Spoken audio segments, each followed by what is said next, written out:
फिर आइट्स और टॉफल आता है जी। ये इंग्लिश का स्कोर तो ऐसे है कि पाकिस्तानी ना इसके ऊपर आई थिंक कि वन ऑफ द थिंग्स जिसके ऊपर तो हमें सबसे ज़्यादा आता है, ये आइट्स और टॉफल स्कोर ऐसे है कि मैं हमेशा कहता हूँ कि इस तरह जिस तरह ये घड़ा है एक, जिसमें लाशें गिरती जा रही हैं, भर गया, लाशें उठा के बाहर फेंकते हैं, 4x4 CGPA के साथ आते हैं, आकर गिर जाते हैं, किसी भी CGPA के साथ आते हैं आके गिर जाते हैं। लेकिन ये है कि वो आइट्स और टॉफल नहीं करेंगे।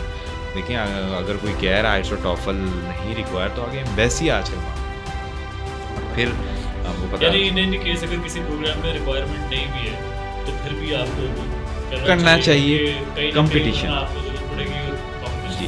और होता क्या है कि असल में चल क्यों रहा है, लेकिन लोग तैयार भी हो जाएं तो आजकल वो जो ब्लॉग्स लगे हुए हैं, दे वांट देयर व्यूज़, और वो यूट्यूब विदाउट टॉफल विदाउट आइल्स अपने आप वो बच्चों को ज़ाया करवाते हैं। वहीं उनकी मायूसी इसकी बजाय कि वो पॉजिटिव इफेक्ट डाले, वो नेगेटिव डालना चाहिए।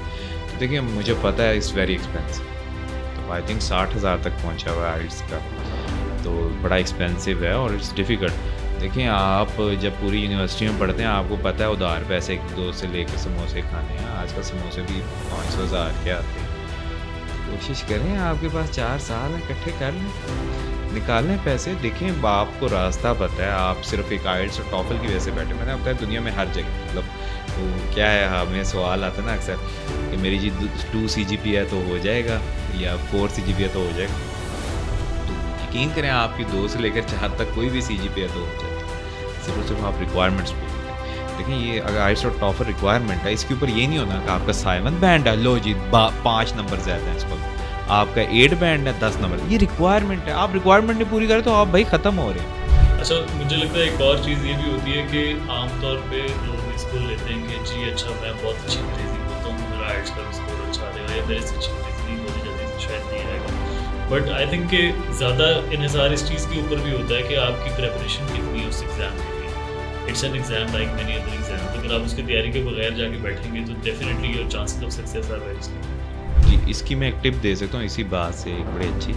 बच्चे जो मुझसे पूछो, मैं कहता हूँ कि देखो वो सारी किताबों की बजाय ना एक काम करो, 60,000 रुपया इकट्ठा करो, जमा करवाओ, 1 महीने का टाइम लेंगे, तुम्हें ना दर्द स्टार्ट होगी पहले, सबसे पहले कि मेरा 60,000 उड़ने लगा तैयारी में। उसके बाद ना किताब खोलोगे। आइल्स और टॉफल के एग्ज़ाम इस तरह के नहीं कि आप कहें जी हमने इंग्लिश बड़ी अच्छी तैयार की, हमारी वोकैबलरी बड़ी अच्छी है।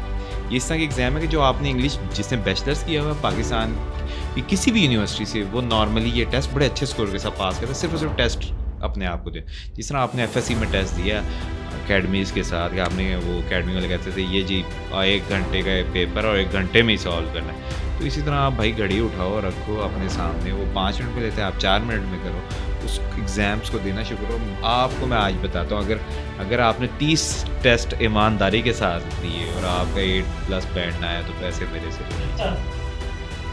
आई थिंक बहुत सारे जो टेस्ट हैं वो ऑनलाइन भी अवेलेबल होते हैं, बहुत सारे गाइड्स भी अवेलेबल होते हैं, वो आप इट्स ऑल अबाउट प्रैक्टिस। मेरे ख्याल में आपको बजाय इसके कि बुक उठाकर तैयारी शुरू करें, ये इसके लिए ज़रूरत नहीं है। आप पैसे जमा करवाएं और पहले चेक करें आपके वीक एरियाज़ को, सिर्फ उनकी, मतलब आपने टेस्ट दिया, आपका एक वीक एरिया निकला है, आप उसको फोकस करें बस। और ये मैंने अब बताया ना, इस तरह के हाँ GRE जैसे टेस्ट के अंदर आपको वोकैबलरी बड़ी हाई चाहिए होती है, तो yes you need time for that. वो हर एक का डिपेंड करता है, कोई 3 मान लेता है, कोई 6 मान लेता है, बट आइल्स और टॉफल के लिए आपको सिर्फ और सिर्फ अपने वीक एरियाज़ को ढूंढना है और बस अप्लाई। और आमतौर पे जो ज़ाहिर स्कॉलरशिप्स के लिए जब आप अप्लाई कर रहे होते हैं, मास्टर्स के लिए भी और बियॉन्ड दैट एज वेल, तो जो statement of purpose is also one of the important things, and I know that you know some tricks today कि स्टेटमेंट ऑफ पर्पस में कौन सी ऐसी गीदड़ सी है जो कि होनी चाहिए बच्चों के पास। ये SOPs हैं, मोटिवेशन लेटर हैं, या पर्सनल स्टेटमेंट्स हैं, इस तरह के कई नाम हैं। ये सारे के सारे बड़ी अच्छे किस्म के लेटर हैं, और ये जो भी स्कॉलरशिप प्रोग्राम मांगता है ना, वो आपसे वाकई ये चाहता है कि आप इसको सही तरीके से वैल्यूएट होता है। तो पहली बात तो ये ज़रूर याद है, it's not just an document के रिक्वायरमेंट नहीं।